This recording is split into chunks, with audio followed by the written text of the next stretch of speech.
Chapter 7, Setting Records.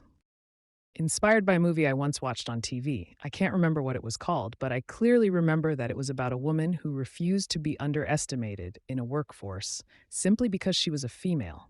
She was in the military, and all she was delegated to do were simple tasks. She felt like she could do more, and that was one of the reasons she joined the military, so that she could break the gap between man and women jobs. She believed that everyone deserved a fair chance, and the 50-50 chance should be implemented everywhere, not only in households or when it comes to salary, but on missions, jobs, and assignments as well. She made me understand the mistake being made by most of us. We want equal opportunities, but we don't want to put in the same effort, the time and dedication for the same job. I took my time a few days ago to understand why males get paid more money than females, even though they will be doing the same job for the same amount of time in the same place.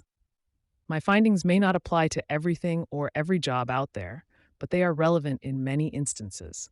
I watched an interview on BBC where one of the CEOs of Uber was asked why male drivers got paid more than female drivers. This is true, but misinterpreted by many.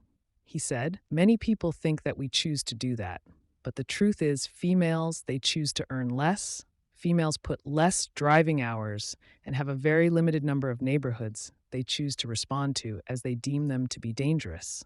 They also put in less hours, while males push extra hours. At average, males spend 17 and plus hours on the road a day responding to calls. Meanwhile, females spend around 5 to 7 hours on the road a day. It's not unfair to them because they understand that we don't count days, but number of calls drivers respond to in a day. Those who are part of this job understand it, but those who hear how much males earn compared to females, without further investigation, tend to conclude that indeed the company has gender-based favorability. I know that in South Africa we hardly have female Uber drivers, but I'm sure you get the idea. Another example I went on to see a similar pattern take shape is the security platform kind of a job. In the security company, we see more active males than females when a dangerous situation is involved.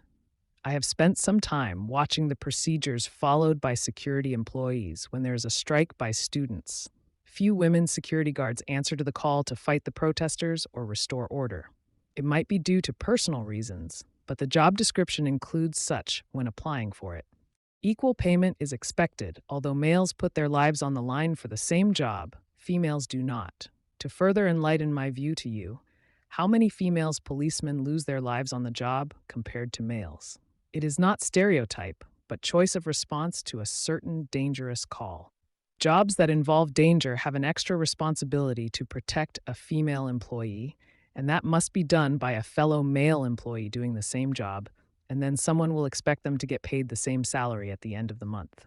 Statistics state that in 56 police homicides taking place, only 8 of those were females and 48 were males. That is 85.7% of male officers, compared to 14.3% females. This was stated by the minister at that time, Commander Nathi Mthethwa, in 2011, July 29th, at the National Press Club on post-summit against attacks on and killing of police officers in Pretoria.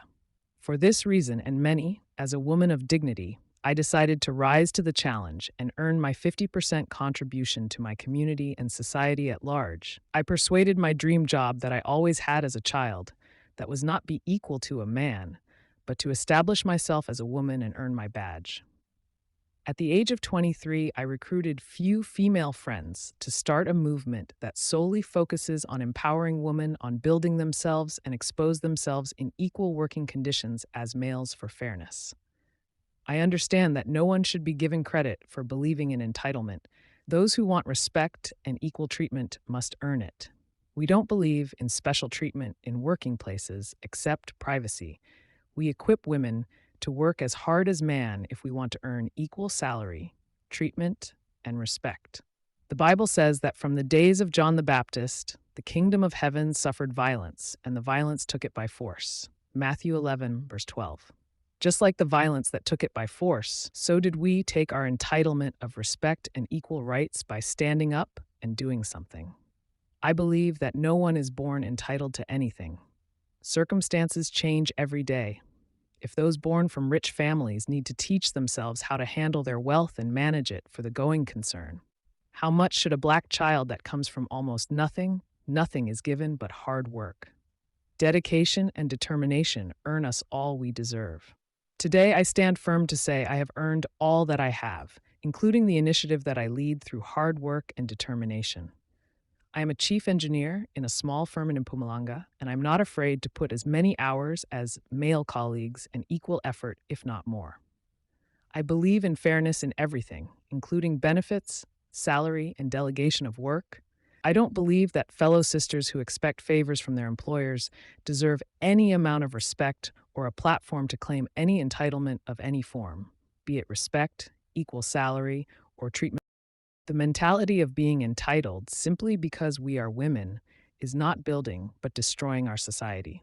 Many companies employ more males than females for certain jobs because females refuse to put certain amount of hours and effort for the job they applied for. I am beyond the point of exploitation where women should speak up. I'm talking about legal amount of time or extra hours with pay and heavy duty forming part of the contract. It is about time that we stand up and earn what we think we deserve as women. We will get nowhere by keeping on congratulating those moving forward and copy their lifestyle with the money we didn't earn. Just like Will Smith says, too many people spent money they didn't earn on things they don't want to impress people they don't like. Are we progressing or reversing progress? Even those who believe in looking beautiful to impress rich man and end up in a successful marriage should think twice. If he is attracted by your beauty, how many beautiful girls are out there searching and looking for the same man? The next thing you will go around stressing yourself for a man you cannot keep because he goes around looking for beautiful women. Have you forgotten how he got you? Or perhaps you hold the title for being the most beautiful girl in the world. If so, then let him know so that he might stop looking. But if not, so dear black child, establish yourself and learn to be independent of man. The Bible says, respect and honor your mother and father, for that is right, and you will live longer. So a man does not guarantee you a long life of peace, but being independent does. Keep working hard, and we will meet at the wall of fame that honors dedicated Black and African women. George Robert.